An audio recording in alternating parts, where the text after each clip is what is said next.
question. When you decide to lose fat, what's the first thing you do? Do you download a tracking app? Do you clean out your pantry? Do you decide to walk every day? Or do you say to yourself, this time is going to be the time that it's going to stick? Your answer may tell you more than you think. So keep that in mind, because that's going to come into play later in this video.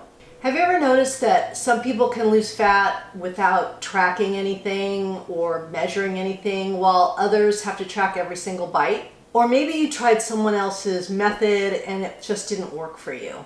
Instead of asking, what's the best fat loss plan for me? Instead, ask yourself, what would be the best fat loss style for me? Today, I'm going to share with you 4 different fat loss styles. By the end of the video, I think you're going to recognize yourself in one of these 4. And once you know your style, you can stop working against yourself and start working with yourself. Hi, welcome back to my channel, or if you're new here, welcome. My name is Debbie, and I am a plant-based registered nurse. And on my video, you're going to find lots of videos about healthy eating, fat loss. I'm also gluten-free, and all my recipes are gluten-free. So before we talk about the differences of the styles, let's talk about the things that they have in common. No matter what style you are, successful fat loss includes the following: a calorie deficit, strength training to preserve muscle, walking or staying active during the day, prioritizing sleep, managing stress, and above all, consistency. I think we can all agree that this is the foundation of fat loss. Where people differ, it's how they stay consistent. The first style is the tracker, and that's me. I love having data, I love numbers, I love measuring everything. You know, I track my protein, my fat, my fiber, my carbs. I track my exercise. I have an app for all that. It helps me stay consistent. It gives me confidence because I know what's working. And if something isn't working, then I can see where I may need to adjust things. That's one of the reasons why I use Chronometer. I love the food tracking app. I use my Hume Body Pod, so it tracks my body fat percentage, my muscle percentage.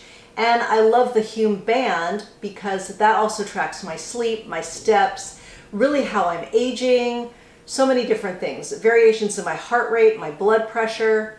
And if you're not a tracker, then those will do no good because you will never use them. So if you're a tracker like me, you might consider that. Then there's the habit builder.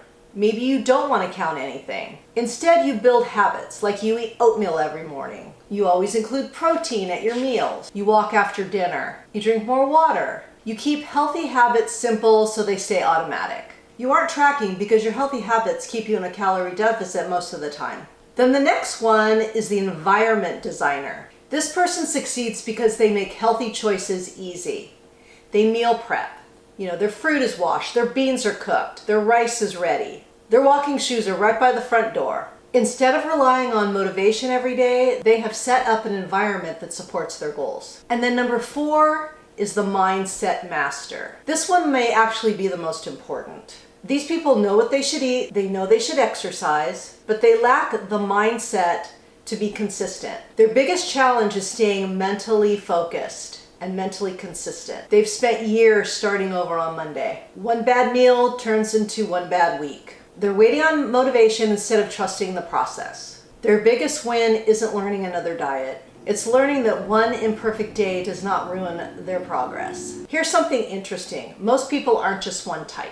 I'm definitely a tracker, but I also meal prep. I also lay out my gym clothes the night before. And over the years, I've just built habits that keep me consistent. They don't really require thought. They're just automatic. Your style can even change depending on the season you're in. When I'm focused on body fat, then I'm really locked in on tracking. But when I'm eating in maintenance, then I'm not tracking as closely. There's no rule that says you have to stay in one style forever.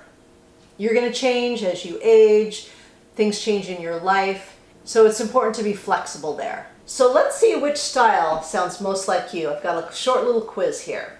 All right, if you need a piece of paper, pause the video and grab a paper and pen. And I'm looking at my notes, so I don't want to forget anything. Question 1. When you start trying to lose fat, what's the first thing you do? A, download a tracking app and start logging everything. B, clean out the pantry and meal prep. C, decide on a few healthy habits like walking after dinner and eating more vegetables. So just pick the one that feels best to you.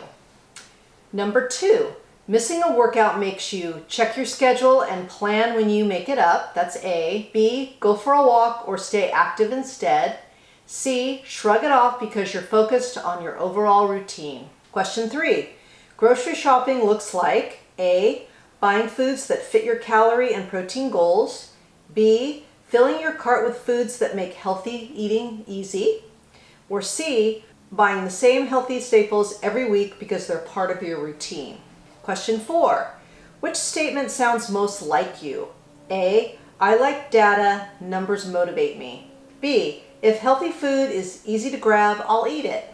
C, small habits done consistently beat complicated plans.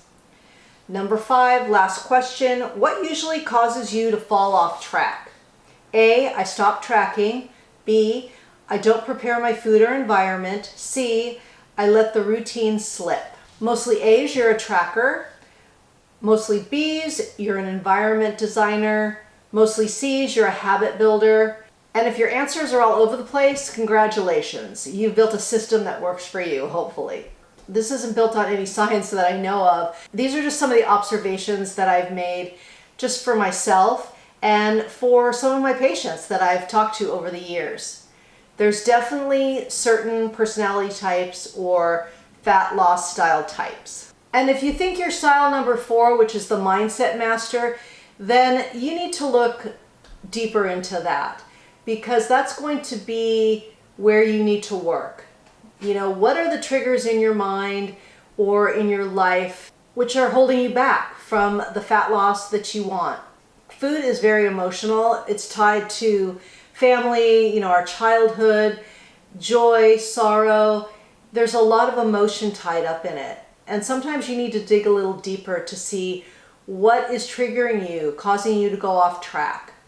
You definitely don't need another diet. I think most of us at this point, if you're over 50, you figured out that, you need to be in a calorie deficit. You need to get your sleep. You need to eat healthy, drink water, manage your stress.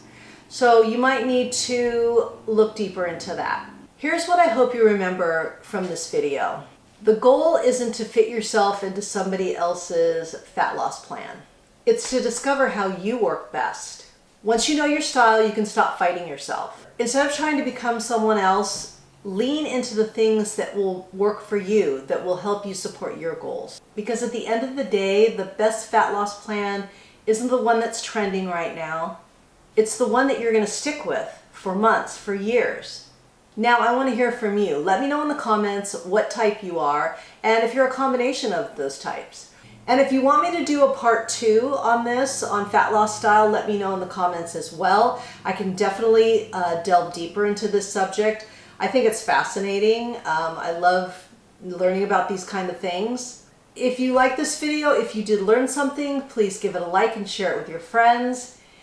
And I am still on my goal to get 40,000 subscribers by my 70th birthday in October. So if you have not subscribed, please do so. I would really appreciate it. And for those of you that have already subscribed, thank you so much for the support. And remember, on my channel, you're going to find recipes that are good for you, they're good for the animals, and they're good for the planet. Until next time, thank you.